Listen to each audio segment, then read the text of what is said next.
जय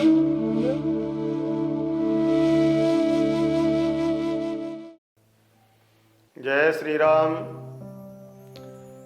आज जिज्ञासु ने प्रश्न किया कि महाराज मन को हम क्या समझें, मन की स्थिति व्याकुलता क्यों रहती है। हमारे पूर्वजों ने एक बहुत बढ़िया उदाहरण दिया। एक संत आश्रम में विराजमान थे, वहां पर एक शिष्य आए और शिष्य के साथ में उनका मित्र आया और मित्र ने प्रश्न कर दिया, गुरुदेव हमारे मन को हम कैसे संभालें, मन की गति चंचल रहती है। तो गुरुजी ने प्रश्न किया कि अभी तुम्हें स्वर्ण मुद्राओं की थैली मिल जाए, क्या करोगे।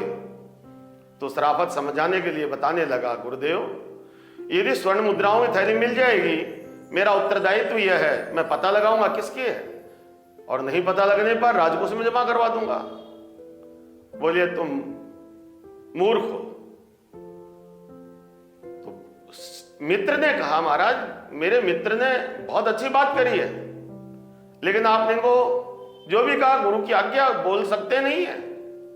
प्रणाम करके चले गए और ये दुविधा रही। ये तो बड़ा गंभीर प्रश्न है। मेरे मित्र ने कहीं गलती नहीं करी, यथार्थ बताया।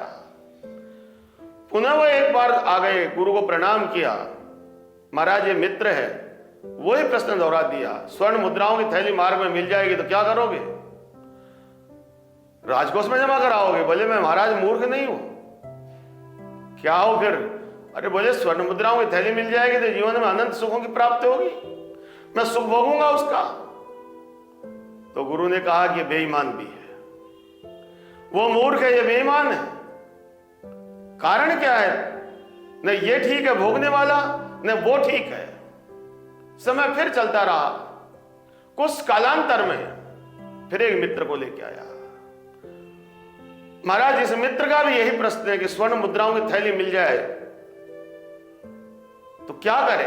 तो गुरुदेव ने पूछा, बता बेटा क्या करेगा। तो प्रणाम कर लिया, महाराज मैं आज जो कहता हूं वो सत्य नहीं कह सकता, क्योंकि भगवान की माया इतनी बलवान है। शिव विरंच जय मोहई कोह वपुरान, बड़े बड़े ब्रह्मादिक देवताओं को जो प्रभावित कर लेती है। तो स्वर्ण साक्षात भगवान की माया है। कदाचित मेरे माता पिता के दिए संस्कार मेरे को याद आ गए तो मैं उसको राजकोष में जमा कराऊं, प्रकट करूं, और मेरे मन की व्याकुलता न बढ़े, मेरा स्वार्थ न बढ़े, मेरे माता पिता के आशीर्वाद से ही मैं बच सकता हूं। क्योंकि मन एव मनुष्याणाम कारणम बंध मोक्ष हो। आज सब कुछ भरोसा किया जा सकता है, लेकिन जो बहुत श्रेष्ठ है वो बहुत निष्ठ हो सकता है, और बहुत जो निष्ठ है वो बहुत श्रेष्ठ हो सकता है। क्या करें इस मन को ठिकाने के लिए। जब बहुकाल करिए सत्संगा और तब हो ही ये संशय भंगा।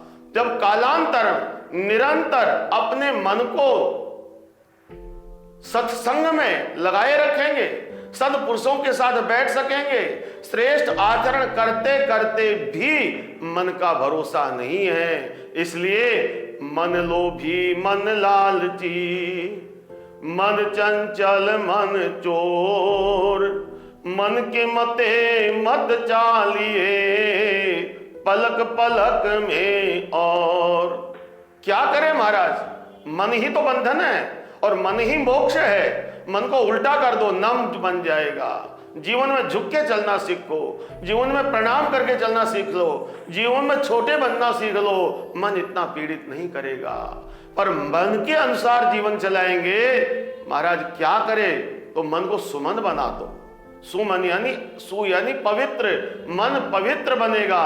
कैसे बनेगा कि आप निरंतर भगवान नाम संकीर्तन करें, परोपकार के मन को लगाएं, और प्राणी मात्र में परमात्मा का दर्शन करने का अभ्यास ही अभ्यासेशस्तु कौन्तेय है। भगवान श्री कृष्ण कहते कि हे कौन्तेय, ये मन को निरंतर अभ्यास से ही कंट्रोल किया जा सकता है, अथवा तो बड़े बड़े देवता, बड़े बड़े ऋषि, बड़े बड़े तपस्वियों का भी मन व्याकुल होकर के चलायमान हो सकता है। इसलिए माता पिता के दिए संस्कार और निरंतर अभ्यास से इस मन रूपी जो हमारे जीवन का बंधन है उनकी कृपा से दिशा मोड़नी है। मन ही नहीं होगा तो हम परमात्मा को भी कैसे प्राप्त करने की चेष्टा करेंगे। लेकिन मन की ड्राइवरी परमात्मा को सौंपे, जैसे कि अर्जुन ने अपने जीवन के रथ के ऊपर परमात्मा को बैठा दिया, तब वो मनोरथ बन गया। वो रथ नहीं रहा, वो मनोरथ हो गया कि मन के रथ के ऊपर परमात्मा बैठे तो मन की गारंटी है व्याकुल नहीं होगा। हमारे कर्मों के द्वारा मन व्याकुल को हम रोक पाए ऐसे हमें ताकत नहीं है। माता पिता का आशीर्वाद, परमात्मा को रथ पर बैठाया जाए तो इस जीवन में मन को नियंत्रित किया जा सकता है, अथवा तो हमारे इस कलिकाल युग में मन के वेग को रोकना असंभव है, असामान्य है। इसलिए मनोरथ यानी मन की बागडोर भगवान को अर्पण कर दो और मन को विजेता बनो। मन के ऊपर विजय प्राप्त करते ही जीवन सार्थक हो जाएगा। जय श्री राम।